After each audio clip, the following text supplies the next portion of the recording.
Hey everybody, Nick here, and today I got a disassembly video for you on this little guy, followed by some first impressions. If I can get this guy apart, that's a big question. But okay, this is a small slip joint from Serge Panchenko.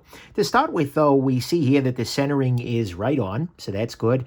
And it looks like T6 all around. Yeah, T6. Okay, that's easy. Pop that loose.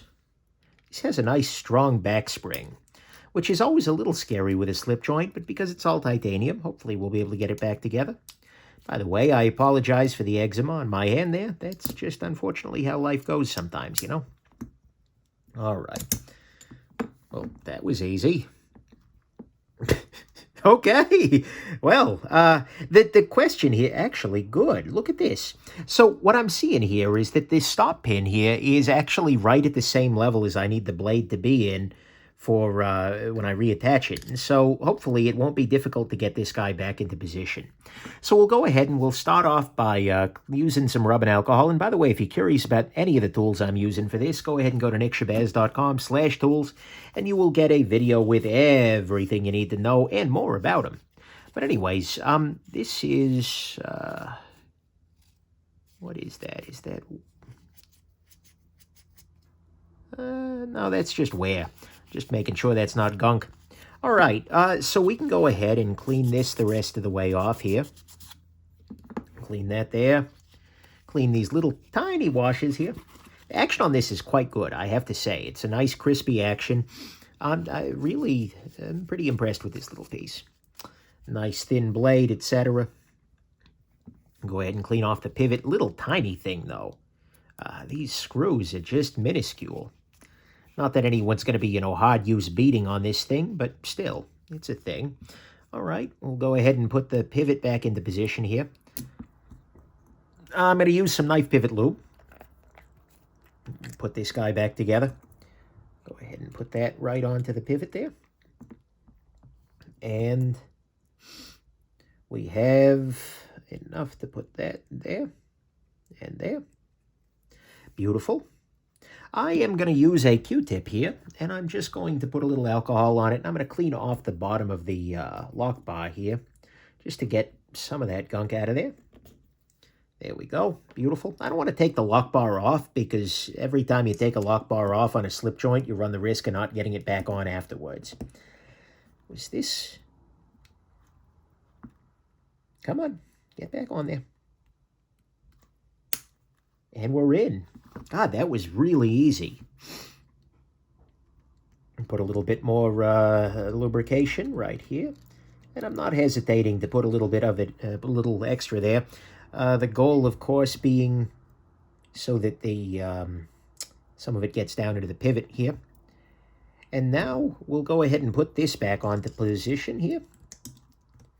Make sure everything pops in together properly. There we go. Opa. It is not popped in together properly yet. The pivot is slightly askew. And that's probably because there's a fair amount of force acting downwards on it. And it may not be popped all the way through either. So what I'm going to do here is get it in proper position here. And I'm not going to worry about the back part yet. Go ahead and grab a little bit of Loctite here. I'm using some blue thread locker on a stick here. And put a little of that thread locker onto here. And I'm going to tighten this down. The reason being that should pull the pivot the rest of the way through and allow everything to kind of snap together. Now at this point in time, I can, hopefully, there we go. Now that's all snapped in place, and we should be good to go. Yeah, so I just kind of use the pivot to pull the other side of the pivot together. Hopefully everything should snap in place. Once I get this in, we should be good to go.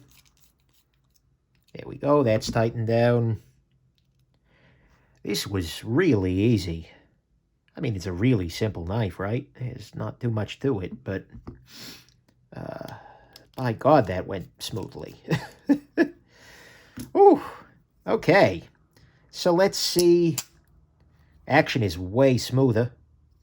I'll go ahead and, help that a little bit more by putting a little bit of lubrication right on that edge there. Right now I have substantial blade play. That's just because I haven't fully tightened the pivot down yet. So, no blade play. Still smooth. Might be able to loosen that up just a touch. No play. Smooth action. Dead centered. We're done. 5 minutes and 27 seconds for a slip joint. Wow. You know what? I'm going to go ahead and I'm going to give Serge some credit for that. Because, you know, there were elements of that design, namely having that stop pin in such a position that it holds the lock bar in a reasonable place, that made that a lot easier than it otherwise would have been. So I definitely got to give some credit there. Well done, Serge. Thank you for that. Other impressions that I have, because, you know, people always want first impressions, right? This is actually quite nice little tool. It's a small piece. I mean, it's very thin. I mean, if we hold this guy up against the ruler, this is coming in, well, freaking thin is what it's coming in. Like less than a centimeter, like a little tiny bit more than a 1/4 inch. Actually, a little tiny bit more than a 1/4 inch. Guys, I have calipers here. Like without the clip, we're looking at 7 point some odd millimeters or 0.3 inches. With the clip, we're a little wider, but dude, not particularly big. We have 0.46. Why did I even say that? In terms of our blade stock, the blade stock's a little thick. It's 0.1 inches, which is thicker than some of your traditionals, but the edge comes down to, it's a relatively thin edge, which is good. And so it still cuts pretty well. And again, nice fine tip here. So there's that. Action on it is quite good. The sort of back spring on it is, I'm comparing it off camera to another modern slip joint. Actually, the HEA is a little stronger, I think, in the back spring. But either way, this is it's got enough back spring there. It does not really have much of a margin of safety. There's not like an unsharpened area down here. I guess kind of if you choke back farther, but yeah, and it does have a half stop, which will stop it right here. Although, again, you might want it to stop right about here if you are doing a, it'll mostly stop. Anyways, so, you know, but it has a half stop. It has a nice smooth action. It's got a reasonably nice little blade here. The blade, I want to say, is M390. Yeah, it's M390. There we go, 001. Oh, is this really the first one of these? And there are actually a couple of different blade shapes, and I actually have those other blade shapes. They just are on the other side of the room. So if you'll bear with me real quick, I will come grab them. We have a sort of traditional style to this. We have the Warncliffe style, and then we have the Spyderco Roadie. I'm sorry, we have the, I don't even know what to call this. It's like a cleavery sort of thing, I guess. There's not the hole in it, by the way. I'm not making any accusations, but that's the first thing that came to mind. Yeah, and this is in a full G10 versus these guys, which are flat-out titanium. But anyways, interesting little pieces here. I don't happen to know the prices offhand. That'll, of course, make some differences as you're looking at these guys. But nonetheless, I'll find those prices out, and we will take it from there. So anyways, hope this has been interesting to you, and that you have yourselves just an absolutely wonderful rest of your day. Bye now.